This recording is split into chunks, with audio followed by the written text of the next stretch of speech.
నీ బిడ్డ నీ దగ్గర కూర్చోవాలని నీకుండదు? అబద్ధం ఆడకుండా చెప్పు.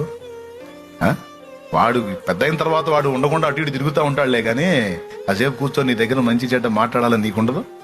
నీ బిడ్డ మీద నీకు ఉండదా? ఏమయ్యా, మీకే ఇంత తీపి ఉన్నప్పుడు మనందరినీ సృష్టించి ఇంతవరకు కంటి రెప్పలా కాచినోడికి ఎంత తీపి ఉంటుంది? ఏమయ్యా, ఆయనకి ఎంత తీపి ఉంటుందా? మనుషులకి మళ్ళా 3 రోజులు బంధాలు తెంచుకొని ఎవడు దాన్ని వాడు పోయే బంధాలు, దీనికి ఇంత తీపి ఉంటే నిన్ను నీ తల్లి గడుపులో వేసింది ఆయన, నీకు ముక్కు మోకం చెక్కిలు చెక్కింది ఆయన, సమస్తం నిర్మించింది ఆయన, నీకు ఊపిరి ఊదింది ఆయన. రోడ్డు మీద అనుక్షణం నీడలా నిన్ను వెంటాడి నిరంతరం కాచి కాపాడి పోషించి నీకు వస్త్రాన్నిచ్చి సమస్తమునిచ్చి నేటి వరకు నిన్ను బ్రతికిస్తుంది ఆయన.